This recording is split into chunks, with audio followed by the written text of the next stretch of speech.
Hello everyone, আসসালামু আলাইকুম। Welcome to my channel. বন্ধুরা, আজকে আমি তোমাদের সঙ্গে শেয়ার করব নিরামিষ দই পটলের রেসিপি। এখানে আমি দই পটল করার জন্য হাফ কেজি পরিমাণে পটল নিয়ে নিলাম। এবার আমি পটলের খোসাগুলো ছাড়িয়ে নেব, কিন্তু পুরো খোসাটা ছাড়ানো যাবে না। পটলের গায়ে অল্প অল্প পরিমাণে খোসা রাখতে হবে।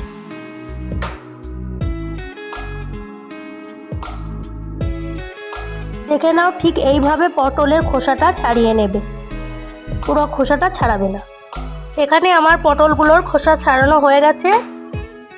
এবার আমি মুখগুলোকে কেটে নিচ্ছি। মুখগুলো কাটা হয়ে গেলে সামান্য পরিমাণ সামনে ও পিছনে কাট লাগিয়ে দেবে, যাতে পটলগুলো তাড়াতাড়ি সিদ্ধ হয় আর পটলগুলোর মধ্যে মশলা যেতে পারে। এবার আমি কেটে ধুয়ে নেওয়া পটলগুলোর মধ্যে অল্প পরিমাণ লবণ, লঙ্কা গুঁড়ো আর হলুদ গুঁড়ো দিয়ে ভালো করে মিশিয়ে নেব।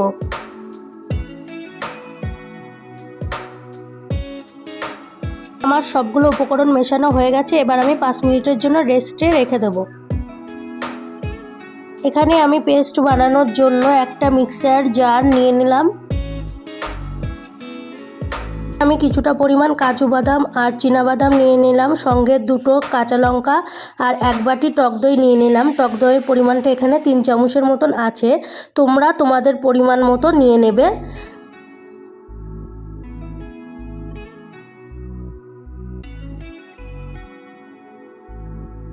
এবার আমি সবগুলো উপকরণকে খুব ভালো করে বেটে নেব। এখানে আমি দই পটল করার জন্য গ্যাসে কড়াইটা বসিয়ে দিলাম। কিছুটা পরিমাণ সরিষার তেল দিয়ে নিলাম।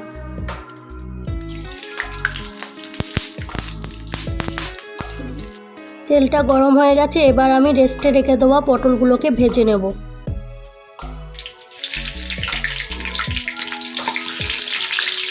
পটলগুলোকে হালকাভাবে ভেজে নেব। এখানে আমার পটলগুলোকে ভালো করে ভেজে নেওয়া হয়ে গেছে। আমি পটলগুলোকে তুলে নেব।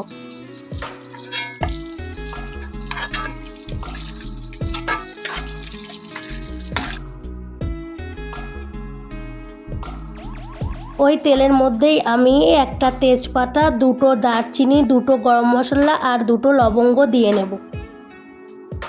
আর আমি সবগুলো উপকরণকে ভালো করে ভেজে নেব 1 মিনিটের জন্য।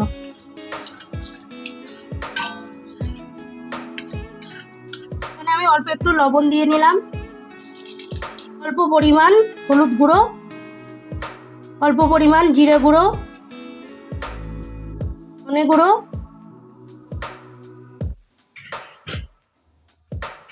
লঙ্কা গুঁড়ো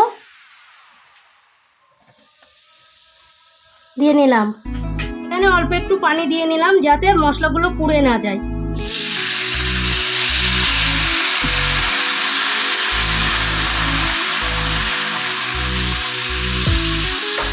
মশলাগুলো ভেজে নেওয়া হয়ে গেছে। এবার আমি এর মধ্যে ভেজে রাখা পটলগুলোকে দিয়ে নেব।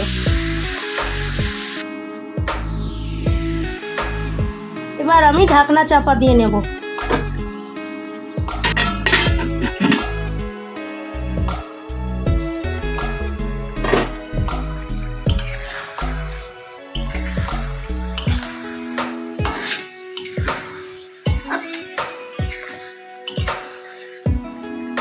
আমি বেটে রাখা বাদামের পেস্টটা দিয়ে নেব।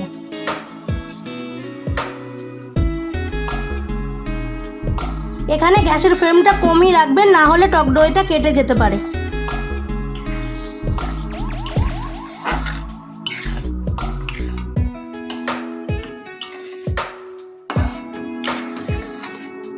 অল্প পরিমাণ পানি দিয়ে নিলাম। আমি ঢাকনাটা চাপা দিয়ে নেব।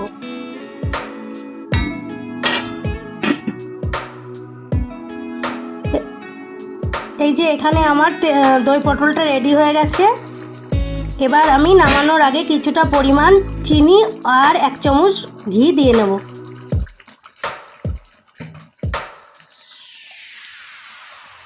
ঘিটা দিলে টেস্টটা খুব ভালো আসবে।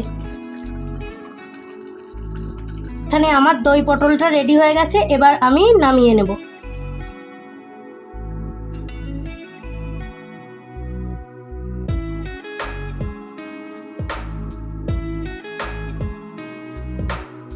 তো বন্ধুরা, ভিডিওটা আজকে এই অবধিই রইল।